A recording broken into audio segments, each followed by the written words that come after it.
2:45.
Now turn to 157. Love God.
Isaiah 11:1. A shoot will come up from the stump of Jesse. From his roots a branch will bear fruit. The Spirit of the Lord will rest on him. The Spirit of wisdom, of understanding, the Spirit of counsel and of power, the Spirit of knowledge and of the fear of the Lord. And he will delight in the fear of the Lord. He will not judge by what he sees with his eyes, or decide by what he hears with his ears. With righteousness he will judge the needy. With justice he will give decisions to the poor he serves. He will strike the wicked with the rod of his mouth. With the breath of his lips he will slay the wicked. Righteousness will be his belt, and faithfulness the sash around his waist. The wolf will live with lambs. The leopard will lie down with the calf and the lion, and the yearling together, and a little child will lead them. The cow will feed with the bear, their young will lie down together, and the lion will eat straw among the peacocks. The infant will play near the hole of the cobra, and the young child with his hand in the righteousness. And they will neither harm nor destroy on all my holy mountain, for the earth will be full of the knowledge of the Lord, as the waters cover the sea. My question.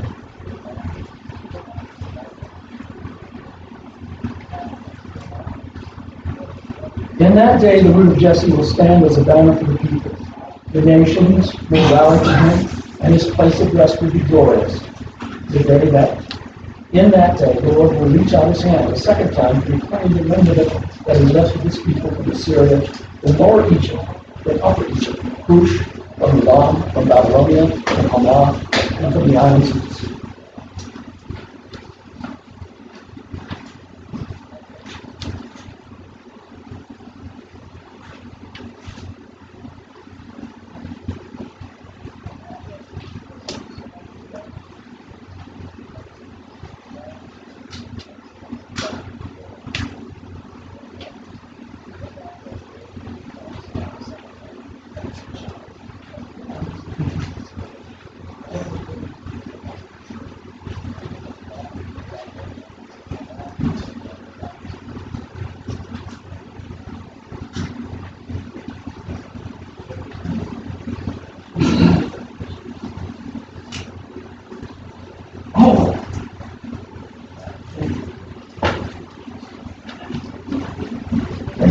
For reading that passage.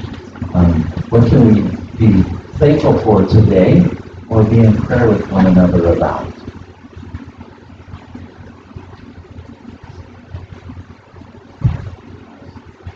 Finals week for students. Many. I know two in particular on this bachelor side, right? And then the following week. And there's one thing. How many of you miss finals? Said no one. Yes, you will be in our prayers for sure. And the end of this semester in general. What else? What else? Yes. Okay. That's like a theme. I think it's a guarantee for many of our youth and young people, old persons that might be in our snow. Winter. Yes, Gretchen.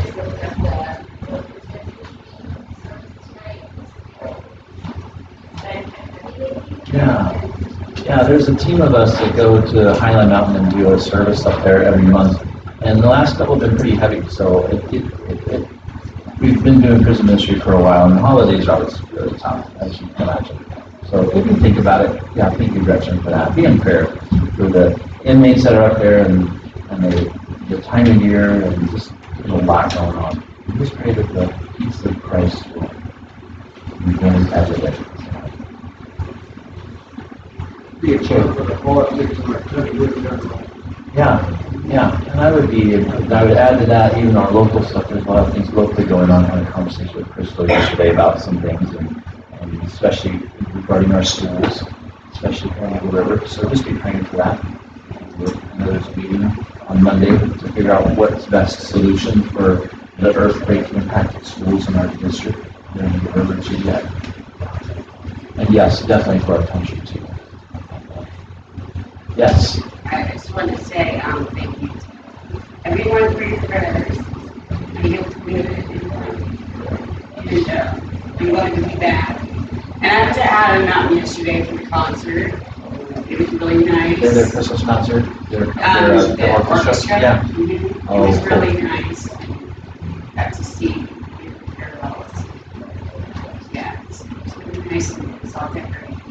Well, I'm glad you got to go to that. I'm glad you're recovering well. Nice to see you again, Tammy. Yeah.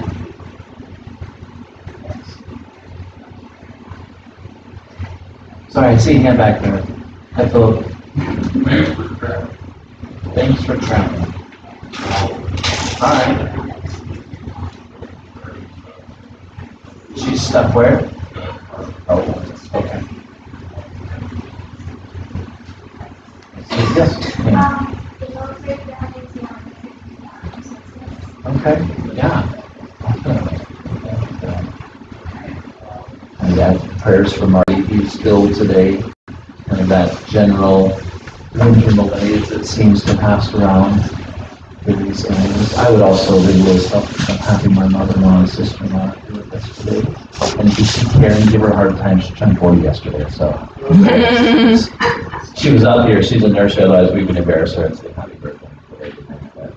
You can still do. Go down there and Anyhow, well, let's bow our heads in prayer and give thanks. Lord, we do thank you for this day, giving us a day and freedom to worship and to gather and to celebrate this season of Advent, this reminder of the root of Jesse that has come, that is come, will come again.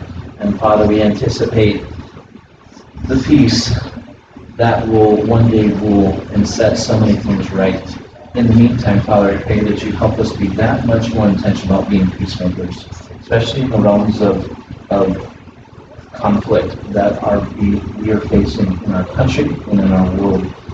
Thank you for those in our military that serve sacrificially in those places of conflict, and be playing peacemakers abroad and be with their families as they are away from each other in the holiday season. And we ask for peace and leadership and wisdom in the places of conflict here in our country, not just nationally but locally, where there's a lot of big decisions to be made and there's lots of various opinions. I pray for our political leaders, our business leaders, teachers, our administrations, those that are involved in decisions. God, give wisdom and help them have listening ears and put down agendas, and that they will be able to discern the right way forward and find a compromise that may be the best solution. And that seems like a really tall prayer, but Father, I just want to trust you. And you think of those that have been traveling, whether they're stuck at Dutch Harbor or they have an opportunity to make their way back, to be with them and where they are, and thank you for their travels. We are grateful to see Tammy recovered from her surgery and be able to worship with us.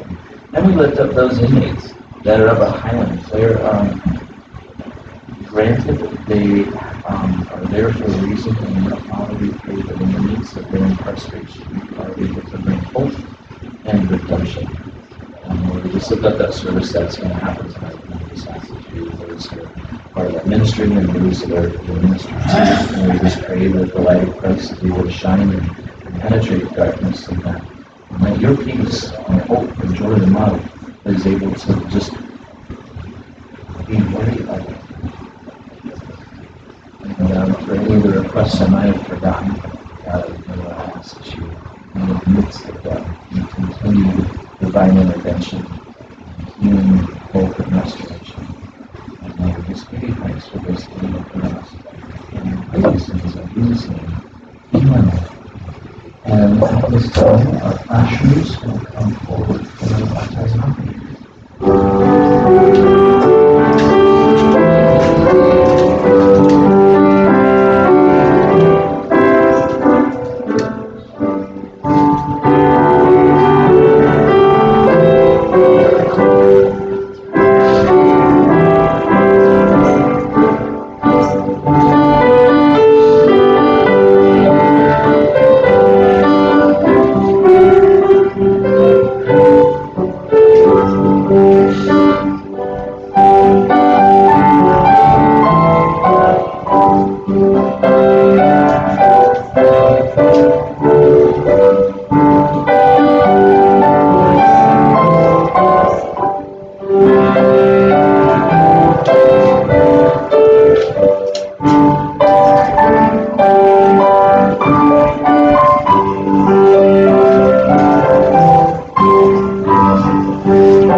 Be seated, and at this time, our children in kindergarten and fifth grade are dismissed. I know you'll have lots of fun with Miss Katie and Mr. Peter. Thank you all for serving your kids today. And as they're making their way down, just a couple announcements to draw your attention to. So there's various activities for Advent coming up. One of them, I wanted to let you know, if you're wanting a poinsettia order, today's the day to get them in. So if you didn't turn it in the offering, just make sure you put it in the back, that little back table if you want an poinsettia for the rest of the holiday season. On the 18th, which is Wednesday, like 10 days from now, give or take, what we're doing is the Wednesday gathering where if you want to come and have a soup salad and bring your favorite cookies, we're going to plate them all, we're going to package them, and then on the 21st, is that right? Saturday the 21st? Yeah, it's in there as the 22nd, right? Golly. Man, I don't know if I thought did that. Anyhow, so it's Saturday the 21st. There at noon, we're going to go down to Eagle River Presbyterian. They have where the Eagle River Food Pantry is. And if you want to deliver and serve that community that gets food that day, you're invited to do so. So you can either bring cookies that night, you can just drop them off, whatever, or you can join us on Saturday to deliver and bring cookies and coffee and just get to know that community. But that's a potential outreach that we're going to try to do regularly down at the food pantry. So that's that. And then the last thing I would say is on Saturday and Sunday night of that same week, the 21st, 22nd, is a community revival. And that is put together by the Chudiak Eagle River Ministerial. And the goal with that service is to help churches in our area worship together. There's a lot of needs in our community. And through various conversations, we just discerned the body of Christ does better when it worships together. And there's a lot of need, and if we project a lot of division and tribalism, how does that reflect the kingdom of God? And so one of the things we wanted to do is create opportunities of worship together. And while we recognize the various preferences of tradition and worship styles, could there be occasional opportunities to worship and gather? And so on the 21st, it's a Saturday night, it'll be at Eagle River Baptist, Missionary Baptist, right next, on the other side of the highway. On the 22nd, down in Anchorage, at Anchorage City Church, they're hosting a service. So 2 opportunities if you'd like And it's just, we're hoping it's a catalyst for some other opportunities for the churches in our community to serve the community better. So it's a little bit out of our norm, but I hope that that's something I'm trying to do in the midst of all the wonderful things that Advent and Christmas brings. So that's my public service announcement, though I'm getting a hand in the back. Yes, ma'am.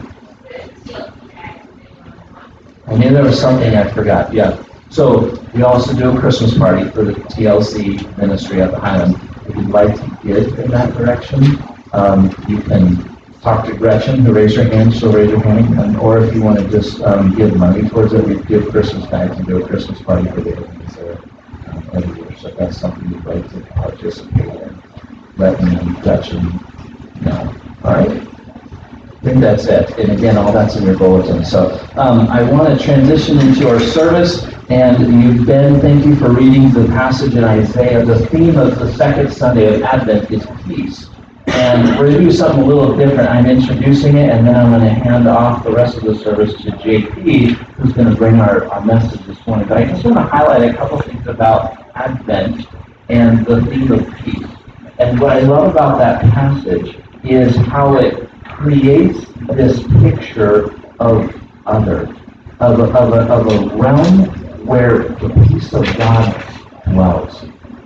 And it's tied to the hope that we talked about last week, but it's languaged in a very specific way, and it's not something that we bring, but is brought into our existence. It's recognizing that things aren't as they should be. It's that there is a need of setting things right. There ought to be restoration. In the midst of chaos and turmoil, where is shalom? And in the words of Isaiah, it says, the Spirit of the Lord will rest upon the one that comes from the shoot of the stump of Jesse, and will have a spirit of wisdom and understanding, counsel, might, knowledge, and the fear of the Lord. Oh, that we could see that modeled in so many avenues and areas in our world. Wouldn't that be wonderful if we could begin, not just in just small places, but as a massive expanse, wisdom, understanding, counsel, fear of the Lord. But Isaiah is pointing to a place that this is something that comes from divine intervention, that God steps into and brings forth in us and through us, but He's the catalyst of it. He recognizes, as he speaks further, that one of the places that we experience the most amount of brokenness and not peace is in our relationships. Our relationships with God. Our relationships with one another. Even in the way we relate to this created world which we live, there's a lot of brokenness. And I love the pictures that Isaiah paints when he says something like, the wolf shall dwell with the lamb. The leopard will not take its prey into the tree, but rather lie down next to the young goat. The cow and the bear will graze. The young shall lie down together, their young shall lie down together, and the lion shall eat straw like an ox. It's almost a caricature that we just picture, a line wall said eat hay. But can you imagine the systemic change that was necessary for that lion to begin eating hay? That means it's not a predator. It's not hunting something that is its source of food. It is eating something completely different. That is a holistic change. The nursing child shall play over the hole of the cobra. The weaned child shall put his hand in the adder's den. They shall not hurt or destroy in all of the holy mountain, for the earth shall be full of the knowledge of the Lord as the waters cover the sea.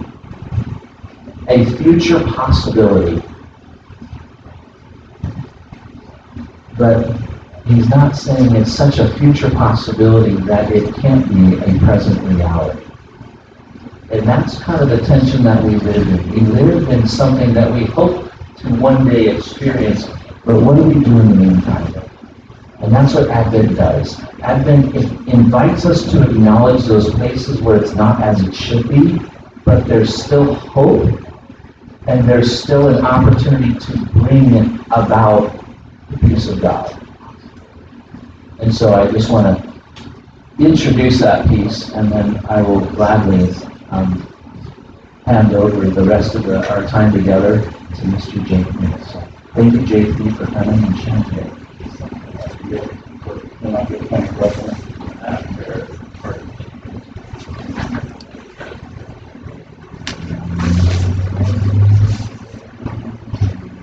this will be somewhat of it's kind of odd that it just kind of flowed together as God always manages to do.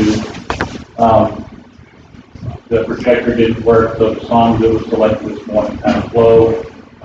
Me and Brian talked a little bit, and what he just talked about is kind of what I want to talk about.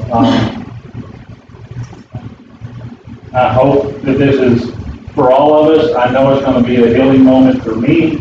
I'm going to share some of my life experiences to where I'm at today. There's going to be some testimony, and I'll mix in some Bible verses related to here recently. Kind of let you know where I'm at, and I think where we are at.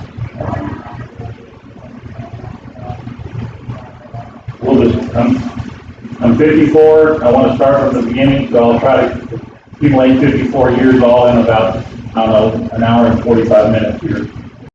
I've got 10 pages, 8 font, single space. Just kidding. I got to make light of it because I'm quite nervous if you don't know that. So, but may God give me peace and comfort here while I talk. We'll start from the beginning, and I mean from the beginning. I was introduced into this world in 1965. Mom gave birth to me June 3rd. Why is that significant? In 64, she was attempting to not have any more children. She had 2 older sisters, and she was attempting to not have any more because the doctors told her it was be grave to her health if she had any more children. And we'll just say that in 1964, let's say that contraception didn't work real well. So I was conceived in 64, born in 65, with some health scares and trials, and from what I understand, my mom almost passed away while she was carrying me. God had other plans. She was going to be a huge influence in my life, so we both made it through. And I'm here to testify that was something special. Let's jump ahead to 73. My mom, every day, I don't know if it was 3 times a week, I'm good Southern Baptist. You can tell by the seat I select. That's my seat. Nobody take it. Anyway, I was raised Southern Baptist, and my mom had me in church at every opportunity. Sunday school, vacation Bible school. And then during the vacation Bible school in 1973, I came to know the Lord. That year also, we lost my grandpa. He lived just right up the hill from us, about, I don't know, maybe a quarter mile. I spent as much, I shared this one time. Everybody calls me JP here. My family calls me John, and a very few select people call me Johnny. My grandpa's name was John E. Williamson, so he called me Johnny. I was John. Well, my Williamson side of my family picked that up, and so I was called Johnny. I spent as much time as I possibly could there. I can remember numerous times she had to pick me up and carry me back home because Mom didn't know where I was. But anyway, we lost him to kidney failure that year, and that was my first true experience of loss. And I can say that during that vacation Bible school that year is the reason why I wanted what I thought he had. I don't know.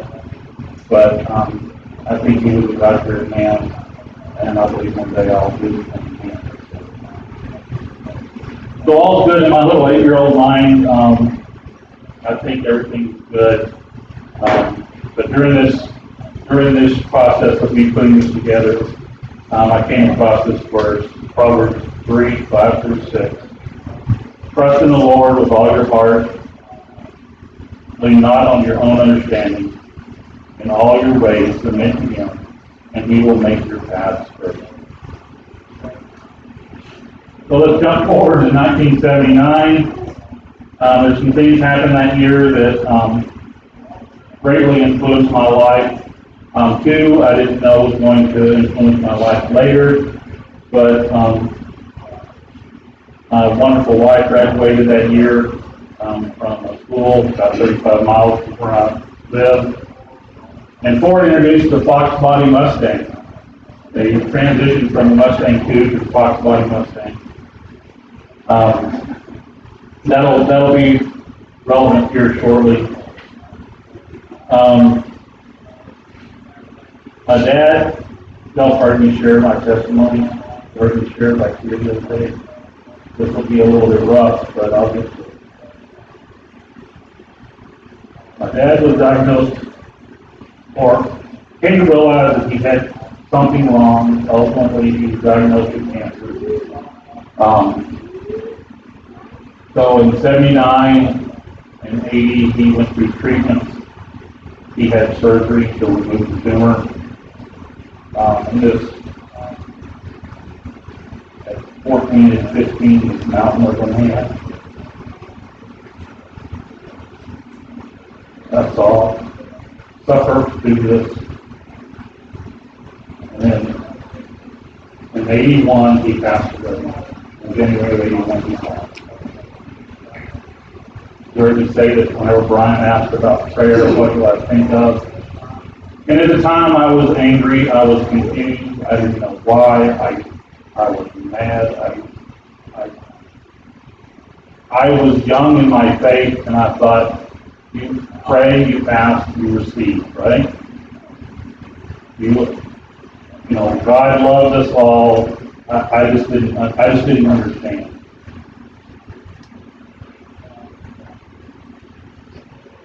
So I finally just kind of came to accept it. I went about my life. I school, friends, just kind of went through the motions. Mom made sure that I still went to church. I knew God loved me, but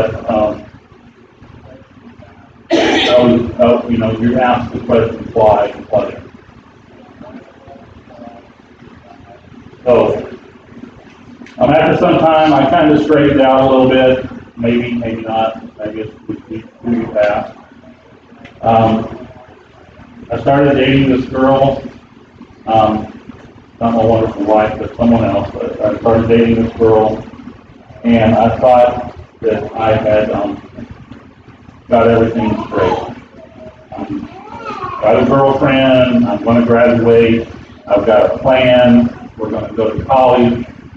I was going to be first. She hadn't graduated, but there was this grand plan that I had. Started school at Wichita Baptist University, and after a year, I realized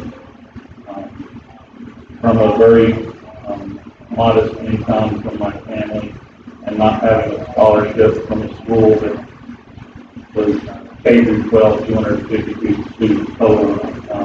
There wasn't a lot of sports recruiters there, nor was there a lot of AP courses that would advance me in my dream of going to school.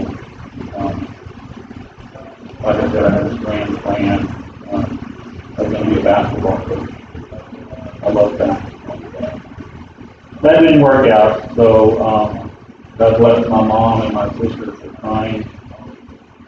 So after 1 year, it was kind of evident that dream wasn't going to happen. So we go to reset in 85. After almost 4 years, I found myself single. somewhat of a one-sided conversation that I wasn't real happy about, but anyway, I'm single now, and I am trying to figure out what's going on. I am running around with friends, and getting into small town trouble. I ended up probably the kid that you didn't have your parents, you wouldn't let your kid ride with you. I was somewhat of a little bit of a rebellion behind the wheel. I've told a few stories. I've told this story before. I'm going to tell it in a little bit of a more realistic light here.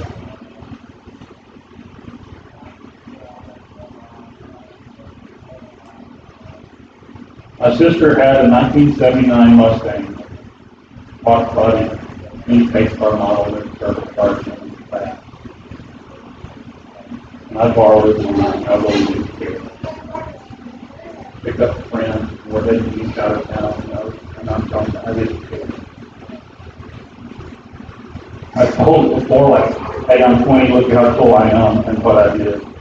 But let's get real here. I'm heading out of town on this little highway. You can imagine like Seward Highway, 2 lanes, shoulders almost big enough you can pull off on. I grabbed fifth gear and I'm passing 115 miles an hour. And I caught the deal with a semi, passing a semi.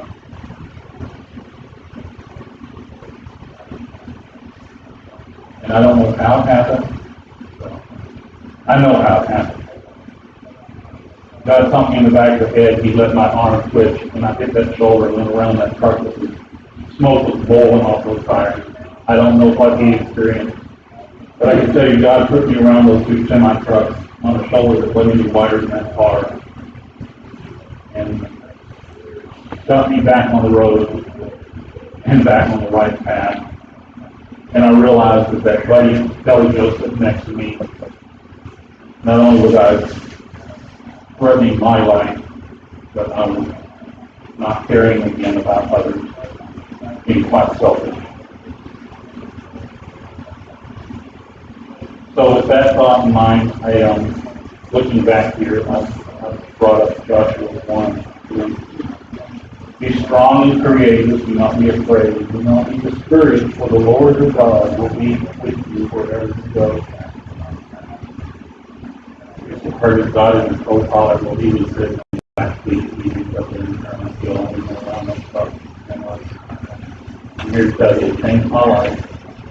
It wasn't cool, it was stupid. But in reality, God helps me through that discouraged time that I had. Well, about this time, hanging around with friends, there was one of my friends worked at Walmart.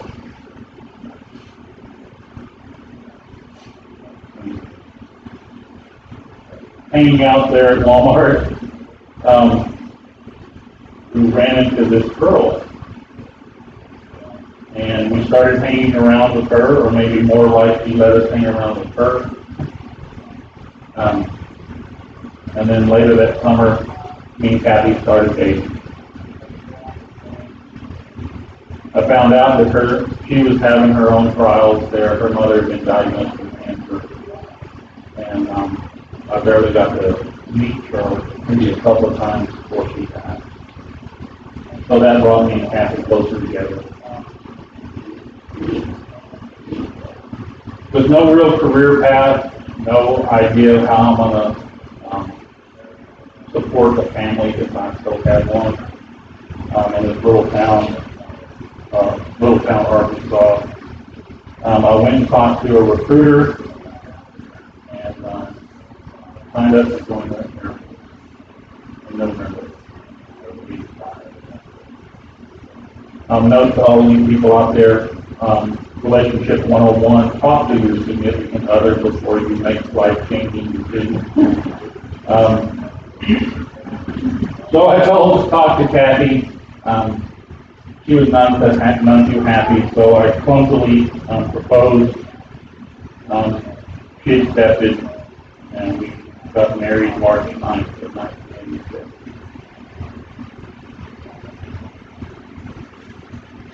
We enjoyed our newlywed life for a few years, and then I can remember my mom telling us that if I get one more picture of an animal, I'm gonna cry. So she wanted grandkids. So, Psalm 127:3, behold, children are the heritage from the Lord, and the fruit of the womb of reward. And I can say that is very true. Johnson was born in '89, and I had reached the point in my military career. I have now joined the military. Went to basic training, and after was going to be down in Mississippi. We got stationed in Alabama, but I've reached a career point. Signed up for 4. The Air Force has this way of doing it. They kind of either accidentally or purposely, after you sign up for 4 years, at 3 years, they just ask you, are you going to re-enlist? So, with the short discussion, me and Kathy seem to always be able just to kind of have a short discussion and we come up to a decision. I re-enlisted for 6 more years. Evan was born in '91, and we moved to Alaska. Got here in September of '91. Now, in your military career, I was talking about, there's 2 dates that you got to worry about. I never got to that point, but my enlistment date and your end of assignment date. My enlistment date, and on the first day you want to sign up, they're the same. You sign up for 4 years, your assignment is here, they line up, right? Well, my assignment dates day, well, they re-enlisted me here, so now they're starting to separate. I'm in Alaska. We have some other life-changing events that happened. Kathy's sister was killed in a motorcycle accident. And I can say that family, Lee and Linda, was our tie to the lower 48. I have family there, but in all honesty, our goal was 4 years Alaska, and we're going back down to the lower 48. Well, that all changed. That early morning phone call and subsequent trips to the lower 48 and helping Lee heal. We came to another crossroads here and are approaching my 4-year assignment, and I got to make another decision. Epcot, in place, consecutive overseas tour, or try to go overseas, or go back to lower 48. Well, I applied for the Epcot, and it was granted pending. I had to re-enlist because I didn't have enough on my enlistment to accept the Epcot that would carry me to that end. Now, a little point here is, in your military career, you can extend enlistments up to 46 months. If you're going to go any further than that, they just assume you re-enlist for another 48. And again, I can tell you why, now looking back. But for some reason, God told me to ask, how about the extension? Well, I extended my enlistment for 46 months, and I lined those 2 days back up. September 9 of '99. For no reason other than that little tap on the shoulder. Isaiah 30:21, wherever you turn right or you turn left, your ears will hear a voice behind you saying, this is the way, walk in it. Well, like I said, I heard God say, ask about the extension, and I got it extended for 46 months. I got a lot of eyebrows like, why are you doing this? Why this doesn't make any sense? It didn't make any sense to me at the time, but for some reason God told me, take control of the situation, and I did. So now my 2 dates are lined up.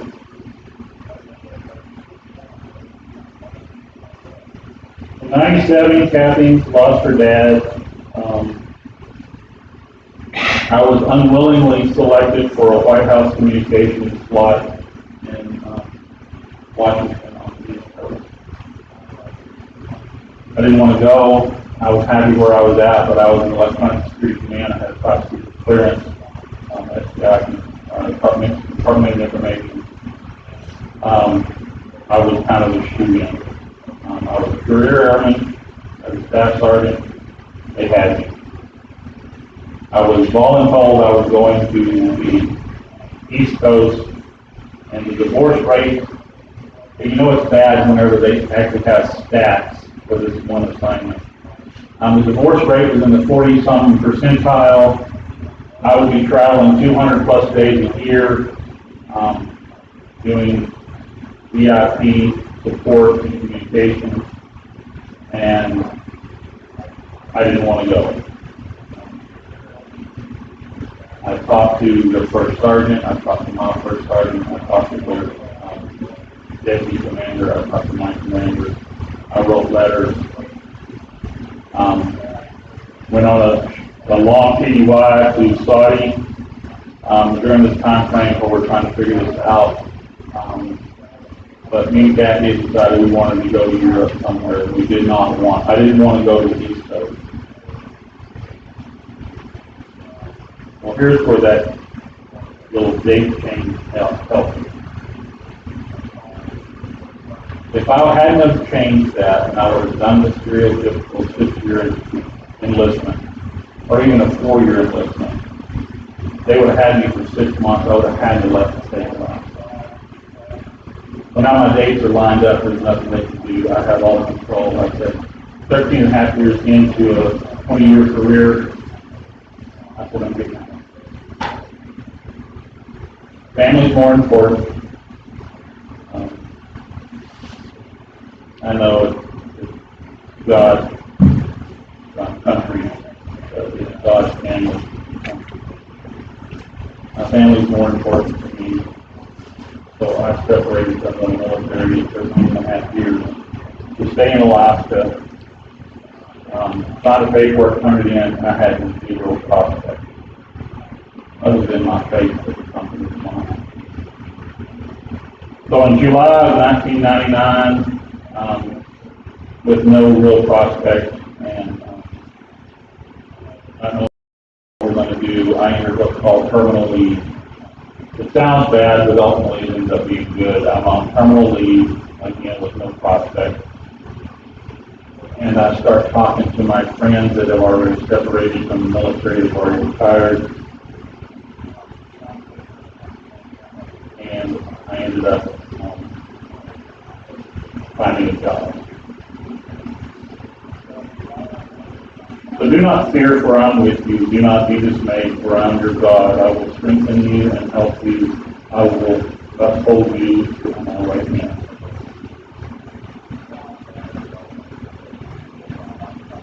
I found a job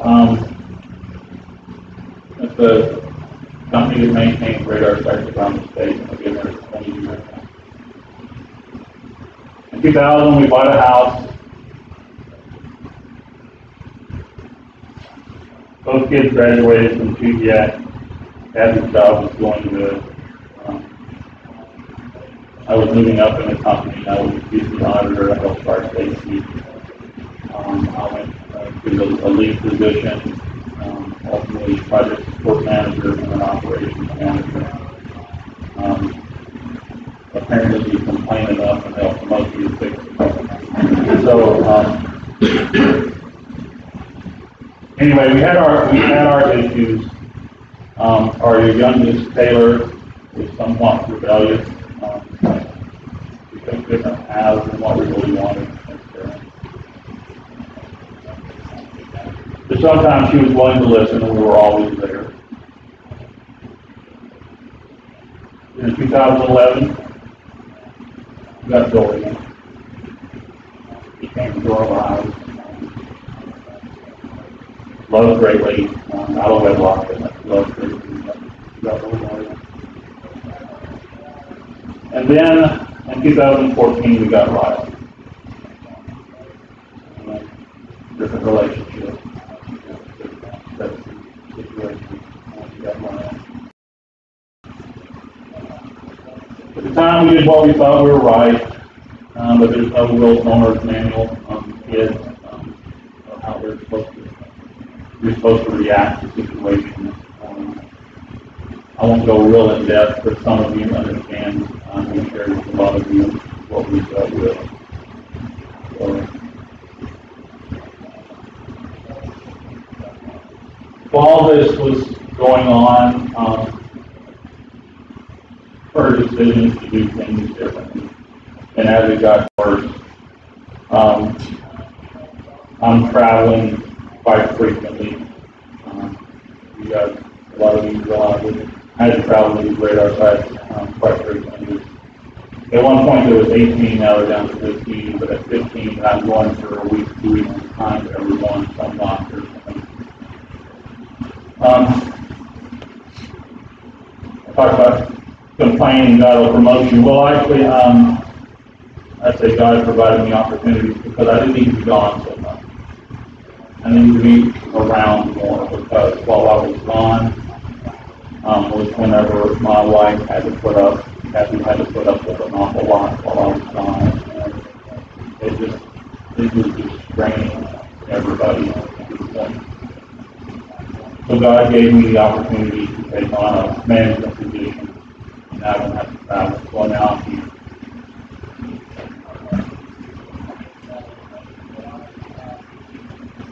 So in 2017, we're somewhat reluctant participants in a marriage. But we already came to the point that we would either participate and be part of the life or you would be left out of it. We're like I said, we're reluctant participants.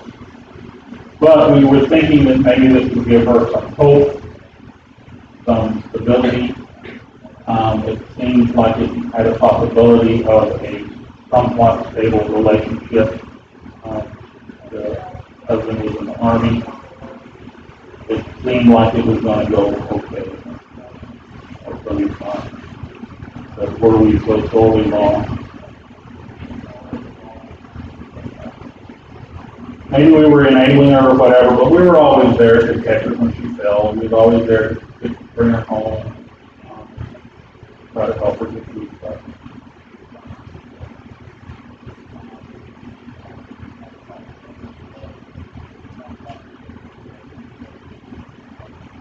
On Saturday, July 28th, I got a call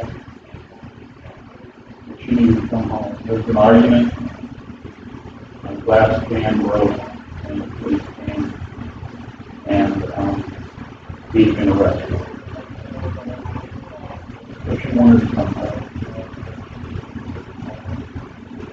I told her that was fine, that he wasn't talking in my house anymore, that we dropped this and we're going to be okay. On Sunday, we text a little bit. I told her on Monday I would be there. He was going to pack up. On Monday I'll be there after work and after work.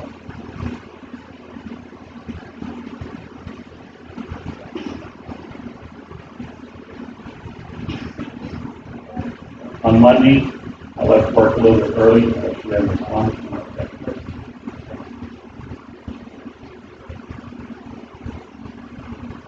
I can tell you this is the worst day of my life. I shared testimony here where I provided CPR on an individual, and she passed away. I can tell you I sat with my deathbed and prayed to God that the suffering would end, and He was leaning against me whenever he passed away. But I gone through that apartment window.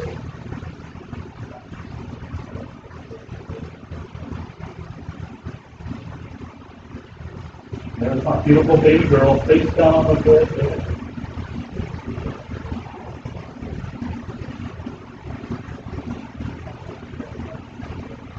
And again, I ask why and what if. I was on the phone with Ken. He called out one morning. Please go out and conversation with him.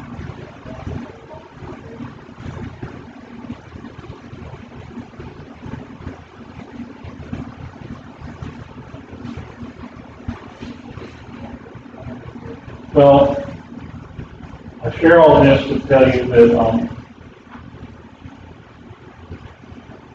that why and what if can bring you some answers if you're willing to listen to them.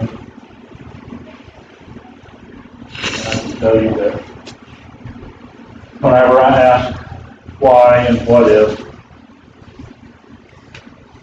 on my dad, whether my dad died, he worked in a feed mill, he was a smoker, he was part of fallen man from Adam and Eve. And we're suffered the afflictions that have been placed upon us. And cancer was my dad. God didn't take my dad away from me. Cancer was my dad. I mean, it took me a while to realize that. What if it hadn't happened? Well, I got 30 plus years of memories that wouldn't be here. I wouldn't have married Kathy. I wouldn't have had my 2 kids. I wouldn't be in the state of Alaska. I very likely would have joined the military. But I don't know that for sure. We'll never know. But that's the answer to the why and what if. Why did my daughter take her own life? She suffered from depression, anxiety. She turned to alcohol and drugs, both over the counter and when she finally reached out for help, everybody knows what's going on, but I think it's API that we should call it. That phone call went unanswered.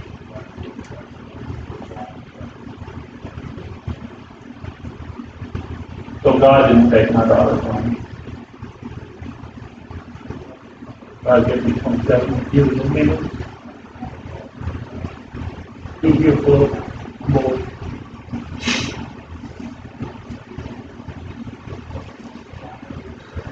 What if it hadn't, what if that call would have been answered, or what if she hadn't done? Well, I can tell you that there would probably still be some struggles and strife, and hopefully we could have worked through it and got some help. And I wouldn't have 3 dogs and 3 cats and 2 little boys that say Grandma, Grandpa 2,000 times a day. But I sit and rock that little boy in a chair that I got from the Moreland years ago, 8 years ago. And every night, Kathy sits on board and she has me stories. I rock off and sleep. We wouldn't have that.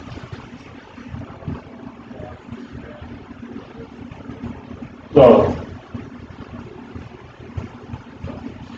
after all this, you're thinking, my words would be, where do you get peace out of this?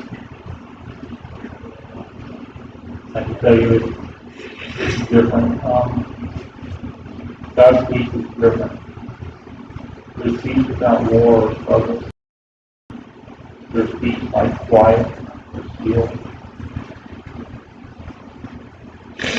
But this is different. Isaiah, I come across it, Isaiah 43, 1 through 3. Do not fear, for I have with you. I have summoned you by name. You are mine. When you pass through the water, I will be with you. When you pass through the rivers, they will not sweep over you. They will not sweep over you. When you walk through the fire, you will not be burned. The flames will not consume you, for I am the Lord your God. So I want to try to get on the board here. You're wondering why the board is here. Something that hopefully you guys can see this when I'm done. And I spell everything out.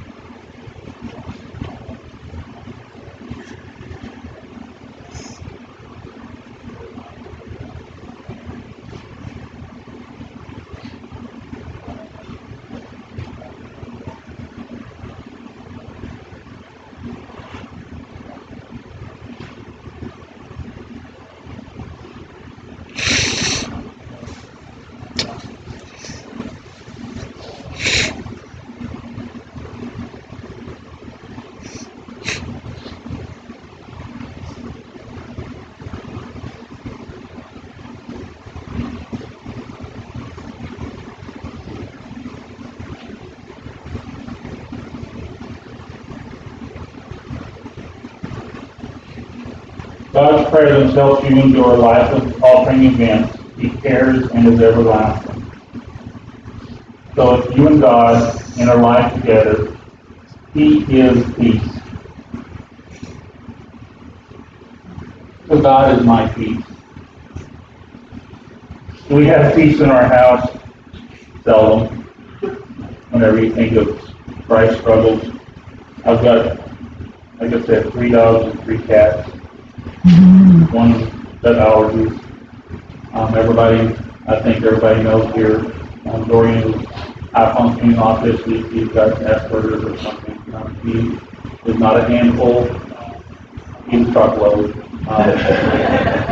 But I wouldn't have it any other way. He's the greatest little boy in the world. He's so bright. And I got little Dorian who's so strong-willed. They both remind me of their mom every day. So with that, I want to leave you with this, as Paul wrote, Thessalonians 3:16. Now may the Lord of peace himself give you peace at all times and in every way. The Lord be with all of you. Thank you for listening.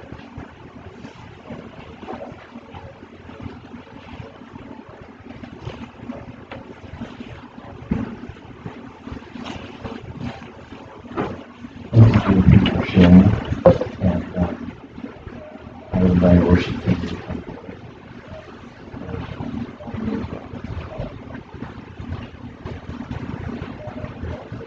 If there's anything that you feel compelled to respond to God with, I would encourage you to take that time. Feet, altars here. But John's going to lead us in a song that is a very appropriate response. Come as you are. And,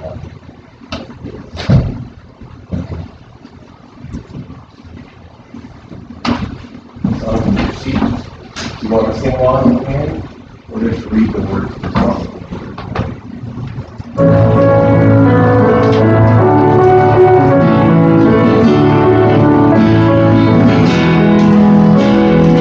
Come out of sadness, wherever you've been.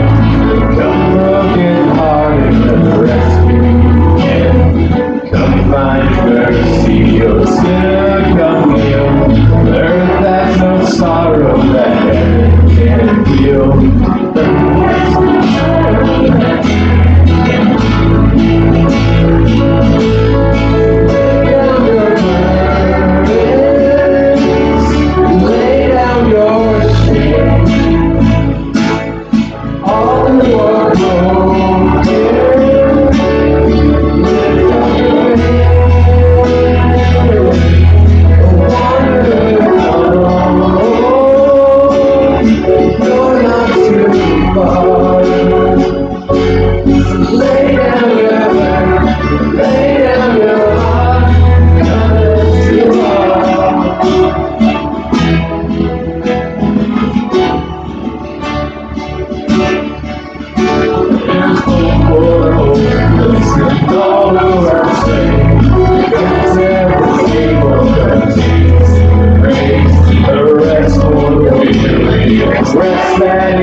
All we want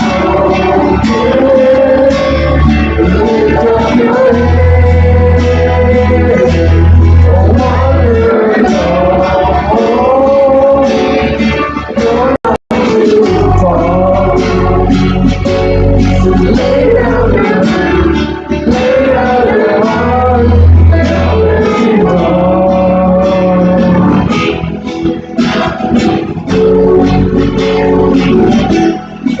Oh, let me run. Let me run. Let me run.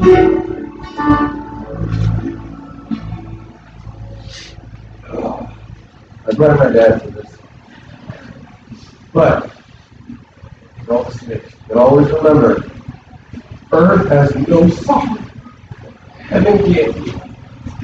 And that peace from heaven, God, everything my dad said he struggled with, you can imagine this. Oh, it's just better. But that peace that always comforting, that's what somehow keeps us going. And it's amazing, it's awesome, and everyone should have it as well. So go to show.